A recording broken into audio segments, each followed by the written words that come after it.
Asyhadu an la ilaha illallah ilahul awwalin wal akhirin wa asyhadu anna Muhammadar Rasulullah khatamil anbiya'i wal mursalin. Allahumma shalli wa sallim wa barik ala Muhammadin wa ala alihi wa ashabihi wa man tabi'ahum bi ihsanin ila yaumiddin. Kaum muslimin rahimakumullah, mengawali kajian kita pada kesempatan kali ini, terlebih dahulu marilah kita bersama-sama untuk memanjatkan rasa syukur kita kehadirat Allah Subhanahu wa Ta'ala. Coba kalau kita lihat misalnya kesempatan bisa mengikuti kajian seperti ini, ternyata tidak semua orang itu bisa mengikuti, boleh jadi karena sakit atau boleh jadi karena kesibukan masing-masing. Ya. Allah memberikan kesehatan untuk kita, dengan sehat maka kita bisa bersama-sama untuk kegiatan ini. Tapi yang lebih penting lagi, lebih penting lagi, yakni nikmat iman. Nikmat iman. Kenapa demikian dia? Karena orang-orang yang beriman kepada Allah Subhanahu wa Ta'ala dijamin dengan surga. Surga yang sangat mulia, yakni surga Firdaus. Surah Al-Mu'minun menyatakan qad aflahal mu'minun. Seterusnya nanti pada ayat ke-11 Allah berfirman alladzina yarithunal firdaus hum fiha khalidun. Oleh karenanya mari kita jaga iman kita, jangan sampai keimanan kita itu mengalami aus, mengalami penurunan. Meskipun kita semua menyadari bahwa iman seseorang itu yazidu wa yanqusu, ya, kadang-kadang bertambah, kadang-kadang berkurang. Kadar iman itu memang ada iman yang tidak akan pernah berkurang, akan tambah terus. Siapa? Nabi. Para nabi itu dihadapkan dengan berbagai persoalan apapun, imannya tidak pernah berkurang. Jadi iman para nabi rasul itu yazidu wa la yanqus. Berbeda lagi, ada iman yang stabil, statis, tidak bertambah, tidak berkurang. Siapa? Malaikat. La yazidu wa la yanqus. Nah, kalau kita ini yazidu wa yanqus,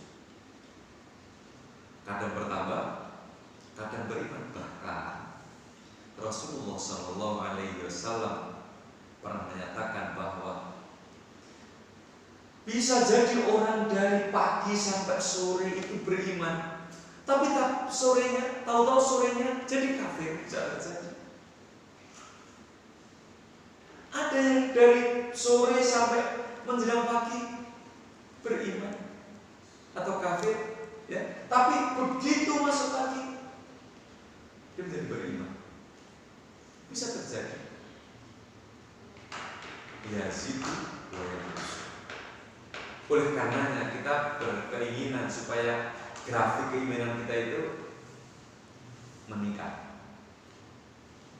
Bagaimana caranya supaya keimanan kita meningkat? Juga tentu tidak ada lain kecuali kita senantiasa belajar kepada ajaran-ajaran Al-Quran. Kita belajar kepada ajaran-ajaran agama dengan sebaik mungkin. Kaum muslimin, firman Allah dalam surah Al-Baqarah ayat 185. A'udzu billahi minasyaitonir rajim.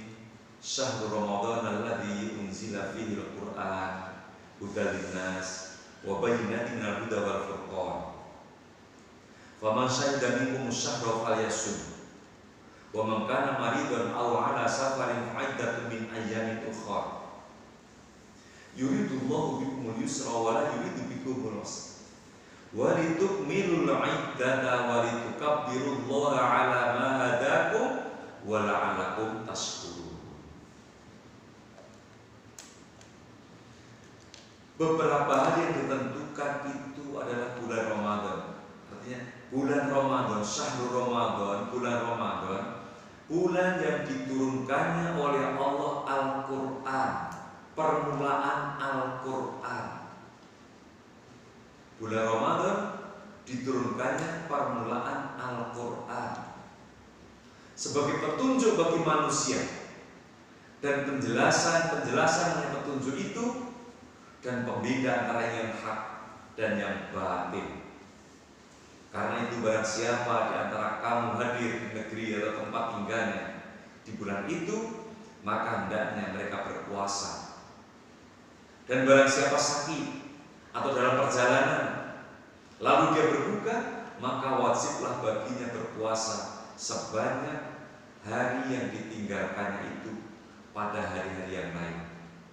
Allah menghendaki kemudahan bagimu dan tidak menghendaki kesukaran bagimu. Dan hendaklah kamu mengagungkan Allah atas petunjuknya yang diberikan kepadamu supaya kamu bersyukur. Kaum muslimin rahimakumullah, Allah memuliakan bulan puasa atau bulan Ramadan di antara bulan-bulan yang lainnya. Seperti sering kita dengar bahwa Rasulullah menyatakan bulan Ramadan itu syahrul azim, syahrul mubarak, syahrul fihi lailatun khairum min alfi syahrin misalnya. Tapi ini tidak saya kupas ya, kita tidak akan mengupas tentang itu. Kita akan mengupas tentang Al-Quran yang diturunkan oleh Allah Subhanahu wa Ta'ala sebagai petunjuk, sebagai al-huda, Al-Quran sebagai al-huda, ya. Al-Quran sebagai al-bayan, Al-Quran sebagai al-furqan. Jadi Al-Quran itu bisa disebut sebagai al-huda, sebagai al-bayan, sebagai al-furqan. Al-Quran sebagai petunjuk. Petunjuk dari mana apa? Itu petunjuk. Petunjuk dari segala hal Al-Quran itu. Coba kita lihat, misalnya kalau yang laki-laki itu mau mencari istri itu, ada nggak kira-kira ayat yang bisa dijadikan dasar menjadi petunjuk?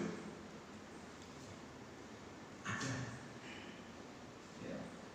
Jadi kalau kita ini mau cari istri, kita akan mencoba mencari ayat-ayat. Oh, bagaimana ya? Nanti akan kita ketemukan surah An-Nisa misalnya, surah An-Nisa. Fassolihatu qanitatun hafidhatun lil ghaibi bima hafidhallah. Oh, ini wanita ideal seperti ini. Bagi anak putri yang ketika mendapatkan lamaran, anak putri kan tidak melamar, bukan lamaran, ingin menjadi seorang suami yang baik, suami yang saleh. Surah Nisa menyatakan ar-rijalu qawwamuna 'ala nisa bima faddalallahu ba'dahum 'ala ba'din wa bima anfaqu min amwalihim. Ini kita juga menjawab seperti ini.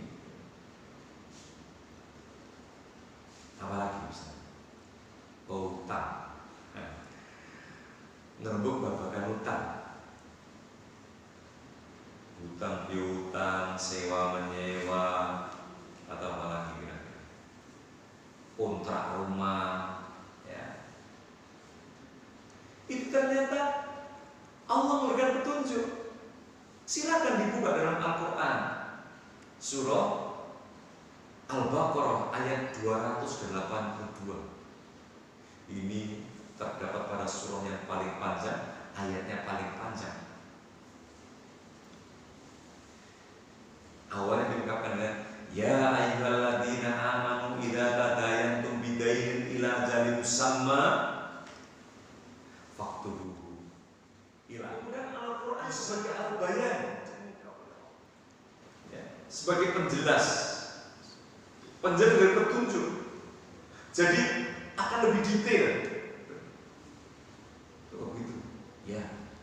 Maaf. Ini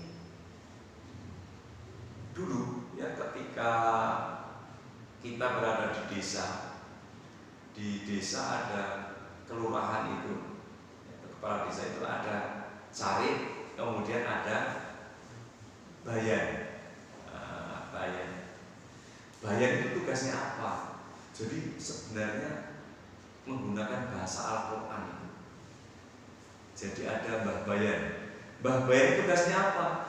Jelas-jelaskan kepada masyarakat wilayah kebayanannya agar bisa melaksanakan tugas-tugas yang baik dalam kehidupan sehari-hari. Sebagai Al-Bayan itu memberikan penjelasan-penjelasan terhadap ayat-ayat yang lain.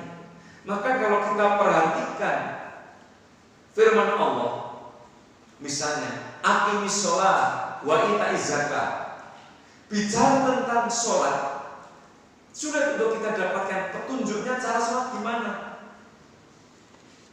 Nah, harus ada ayat yang lain. Wah, ternyata juga aneh. Maka nanti hadis menjelaskan. Tapi kalau zakat, oh ternyata nanti ada. Kemudian Al-Furqan. Al-Quran itu diturunkan oleh Allah sebagai Al-Furqan. Artinya apa? Untuk menjadi pembeda mana yang hak dan mana yang batil. Ada garis tegas. Ini haram, ini halal. Maka Rasulullah memberikan penjelasan bahwa al-halalu bayyinun wal haramu bayyinun. Wa ma bainahuma mustabihatun. Inilah yang mampu untuk kita perhatikan betapa Al-Quran dinyatakan sebagai Al-Huda, Al-Bayan, Al-Furqan. Terus bagaimana kelanjutan penjelasan dari Al-Bayan, Al-Huda, Al-Bayan, dan Al-Furqan itu? Kita lihat sebagaimana firman Allah dalam ayat pertama surah Al-Qadar. Allah menyatakan inna anzalnahu fi lailatul qadar. Sesungguhnya kami menurunkannya, ya, atau kami Allah telah menurunkan Al-Quran itu fi lailatul qadar, pada malam kemuliaan. Nah, nanti kita dijelaskan malam kemuliaan kayak apa. Khairum min alfi syahrin. Nah, sementara khairum min alfi syahrin itu di dalam bulan Ramadan. Kemudian kita juga bisa melihat di dalam surah Ad-Dukhan, ayatnya ayat ketiga. Allah menyatakan inna anzalnahu fi lailatin mubarakah. Sesungguhnya kami telah menurunkan Al-Quran pada malam yang penuh berkah. Malam penuh berkah disebut di bulan apa terjadinya? Bulan Ramadan. Kenapa? Ya, karena Rasulullah pernah menyatakan dalam hadis bahwa atakum Ramadan, telah datang kepada kalian bulan Ramadan, syahrul azim, syahrul mubarak, bulan yang penuh berkah. Maka tadi inna anzalnahu fi lailatul qadar, inna anzalnahu fi lailatin mubarakah, itu berada pada bulan Ramadan. Setelah itu Al-Quran diturunkan bagian demi bagian kepada Rasulullah SAW, ya, sesuai dengan peristiwanya. Maka nanti ada istilah asbabun nuzul. Nah, ini nanti akan menjadi kajian tersendiri, ya. Jadi Allah itu menurunkan dari Lauh Mahfuz kemudian ke langit dunia, kemudian diturunkan kepada Nabi itu sesuai dengan kondisi yang terjadi di saat itu. Jadi ada asbabun nuzulnya. Para pendengar berbahagia kaum muslimin rahimakumullah, saya kira itulah yang bisa saya sampaikan. Mudah-mudahan ada hikmahnya untuk kita semua. Segala permohonan maaf.